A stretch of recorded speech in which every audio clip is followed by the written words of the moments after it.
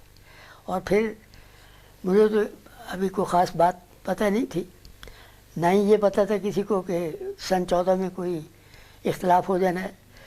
لیکن اللہ تعالیٰ کی حکمت ہے کہ وہاں خواجہ کمال الدین صاحب بھی جاتے تھے شملے اور گئے ہوئے تھے. وہ وہاں لیکچر دیتے تھے، بڑے پسند کیے جاتے تھے لیکچر ان کے. بھائی صاحب نے ان کی بھی دعوت کی کچھ عرصے کے بعد. تو ان کی باتیں بھی سنی اور ایسی نفرت پیدا ہوئی میری طبیعت میں.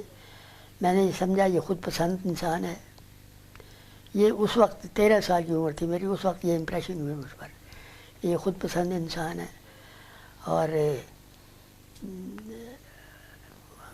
غلط قسم کی باتیں کرتے ہیں، فخر کرنے کی عادت ہے. اور اس کے مقابلے میں حضرت خلیفۃ المسیح کے متعلق یہ امپریشن تھا مجھ پر کہ یہ بہت ہی عجز ہے، ان کی طبیعت بہت انکسار ہے. آنکھیں کھلی نہیں رہتی تھی پوری، نصف آنکھیں بند رہتی تھی. لیکن ذہین کمال کے تھے اس وقت بھی، اس عمر میں بھی. مجھ پر آپ کی ذہانت کا، آپ کی اس عجز اور انکسار کا اور تقویٰ کا، ان سب چیزوں کا بڑا اثر ہوا. تو درختی کے اللہ تعالیٰ نے اسی وقت یہ ایک فرق کروا دیا دونوں میں میرے نزدیک. اگلے سال سن 14 میں جس وقت اختلاف ہوا تو بھائی صاحب ادھر چلے گئے. وہ کچھ اور دوست بھی شملے میں جو بڑے کمزور قسم کے تھے وہ چلے گئے ادھر. جو چندوں میں کمزور تھے، نمازوں میں کمزور تھے، وہ ادھر چلے گئے. لیکن بھائی صاحب اتنے کمزور نہیں تھے. تو بہرحال اس وقت پھر میں ان کے ساتھ میں نے ادھر بیٹھنے کی. اور یہی حضرت صاحب کا جو ملاقات کرنے کا مجھے موقع ملا اور خواجہ صاحب کے، یہ راستے میں اس نے روک پیدا کی. چنانچہ میں نے پھر مسیح موعود صاحب کی کتابیں دیکھنی شروع کی. ان مسائل کے متعلق مختلف ہی تھے، تو 3 ہی تھے، کفر 2 ہی تھے بلکہ، کفر، اسلام اور نبوت. مسیح موعود صاحب کی کتاب میں چیدہ حصے دیکھے، ان میں ابھی سارے پڑھنے کا تو اس وقت نہیں تھا. تو 2 سال گزرنے کے بعد یعنی سن 16 میں جب میں 10ویں میں تھا تو میں نے بغیر گھر میں بتایا کہ حضرت کی خدمت میں بیٹھ خط لکھ دیا. گھر میں نہیں بتایا. تو پھر اگلے سال 1917 میں انہوں نے مجھے کالج کی تعلیم کے لیے لاہور بھیجا.